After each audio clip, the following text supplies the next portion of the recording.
So, back for part two. I was in the middle of a very deep, very heartful, very passionate rant about my frustration yesterday, and my phone died in the middle of the video. How funny is that? Phone died in the middle of the video. Luckily, it's saved, but I gotta do a part two. So here I am the next day. I'm at work. My truck has a coolant leak, so I'm waiting for a tech to come and check it out. We'll get home when we get home. I'm past that. I'm past that in my mind already. But to continue what I was ranting about yesterday, what was oh so important yesterday. I think I'd left off with insurance, and had a similar situation happen. Just that realization that these people just want your damn money. As a young man coming up, you're always told when you first get your license and you first start driving, and everyone's like, hey man, insurance is so expensive for young boys. Your insurance will get cheaper as long as you drive safe and smart for X amount of years. Your insurance will get way cheaper by the time you get older. Okay, beautiful. And here I am, 27 years old, finally getting to the point where it's like, man, it was a big life achievement. It was a big exhale. It was a big form of excitement and celebration when I got my first insurance premium at $100. When I got my first insurance premium at $100, I was like, damn, we made it. We made it. But 6 months of my premium goes by, I renew my premium, and next thing you know, my premium's $140 for nothing. They say that nonsense like, due to inflation and yada yada yada, rates change, and if your rates go up, they basically match the economy. Part of me gets that. Whatever the company wants to say to flip the rules on you at a moment's notice, But it had frustrated me because it was like, okay, I'm paying about 140. For a while, I was at $100. I was at $100, and that was beautiful. And then I moved to Texas, and of course, got more expensive because I moved to Texas, and understandably so. The people out here drive like retards. Texas driving culture is one of the worst. This is coming from a truck driver who has been across the entire country. Texas has one of the worst driving cultures. Period. People are absolute horrible drivers. Now I live in it. Now I drive in this place every day. They're idiots. They're idiots on the road. But it's like, okay, understandably, I moved from one state to another. The premiums are going to be a bit different. I'm cool with that. I think it went from about $110 up to about $125, $130. I'll deal with it. Renew my premium further down the road. It's at $144. I'm almost at $150 for insurance. How did I go from just about a year ago being at $100 to now I'm $144? So I call them up and I say, hey, I'm at the point where I'm not really looking to jump and switch and change insurance.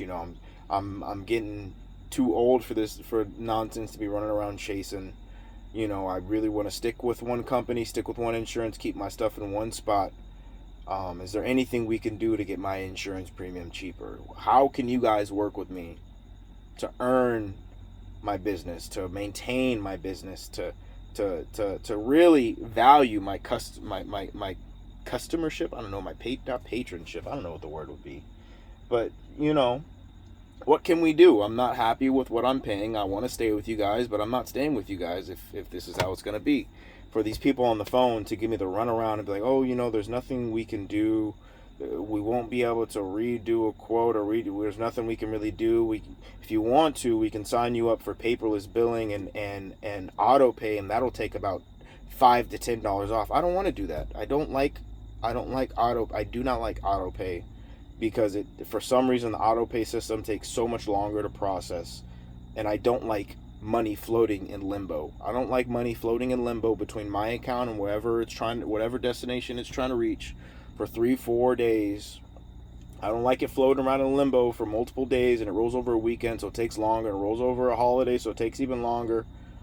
I don't like my money floating out in limbo when I'm trying to keep balances on my stuff, because then I think I got an extra $30-$40 in my account, and you don't.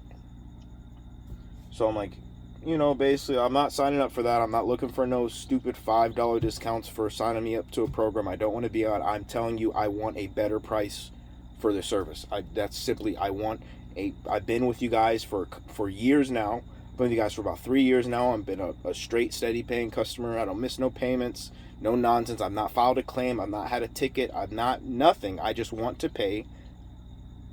I want a better price for my premium with you guys. Period, point blank. As simple as that. To get the runaround that they can't do it. Of course. Whatever. For me to then go and put in a brand new quote like I'm a brand new person. Like I'm not with them. Like I don't already have prior history. Like I'm a new person trying to switch over to them to get a quote that's damn near half of the price that I'm paying right now. And so why can't I just call you guys face to face, man to man, customer to provider, and say, hey, I would like to continue this. Let's make it better. And let's make it better. Instead, they give me the runaround. We can't do that. Here's some nickels and dimes. Here's some nickels and dimes that you can do to fix whatever, if that'll make you happy. To then turn around and no, you guys can do it. You can do it for cheaper. I know you can do it because it's all within your power to do it for cheaper. So it's just coming to that realization that everyone's out here to just nickel and dime you and to expect stupidity, that people won't question things, that people won't look into the details, that people won't really stop and say, is this reality? Is this rule? Is this cancel a week before your membership rule? Is this valid? Is this realistic? Is it true? Is it logical? It's not. So why would I abide by that? Why would I not challenge that? Why would I not question that? They're literally preying on the idea that people don't question stuff, that people don't challenge stuff, that people don't scrutinize stuff, that people don't pay attention to what comes in and out of their account and what people are charging them and when they're taking it out and all these extra fees and another prime example, Verizon. I have a love-hate relationship with Verizon Wireless. Love-hate relationship. As much nonsense and as much frustration as I have with that company, I've been with them for like 9 years. I've been a steady Verizon payer for 9 going on 10 years now. For as much as I love and hate that company, for all the times I say I'm going to walk away, that I'm done with this company, that I'm sick and tired of fighting tooth and nail to get it's the same thing as insurance, fighting tooth and nail to get my payment down to about $100, for it to slowly creep back up $15-$20 over the next year. Before you know it, there's more surcharges, there's more taxes, there's more little account fees, there's more little this, there's an adjustment to their plan, and just like that $30 cheaper that I got on my bill has reappeared within the next year. Have such a love-hate relationship with Verizon because it's like they have damn good service. I cannot lie. They have damn good service. I get connection everywhere. I've never had an issue with connection with them. I got a pretty sweet deal going with them. My internet is like $15 I'm paying for my home internet. It's not the best internet, but it's internet for $15, and that's really all that matters. So it's like I hate Verizon, but I'm with them, and I'll probably just deal with it. But it's that same nonsense where they're going to try and pull some nonsense on you to increase your bill bit by bit, little by little, to we're doing some widespread changes to our services. Be prepared for faster update speeds. All that really means is that they're creating a new layer to it, and they're kicking you down a notch, and they're asking you to pay more to go back up the ladder. That's all that really means. These people out here, they're really just out here to nickel and dime you, to try and siphon every last bit of your money out of you for nonsense. And it's like, man, so many people don't pay attention to the details. They don't pay attention to their accounts and their subscriptions and the fees that they pay, and people don't watch their money enough for these companies to feel so comfortable just blatantly robbing you for nothing, just to blatantly rob you. It's really sad to realize that we live in a society here in America. I can only speak on American society. I've never lived anywhere else, and from what I hear, Europe has very good consumer rights. So maybe Europe will have to be a stop in the future. But to live in America and to really come to that financial awakening that they try so hard to keep you blind on, and to realize, like, man, This whole system is set up against you in every which way. In every which way. But yeah. Yesterday I had a big old fiery ball of passion in my throat to get that out because I was dealing with that gym membership and I had a whole day to kind of sit and chill, and here we are for part 2. So yeah, I guess that's it. I got it out of my system, got it out of my head. So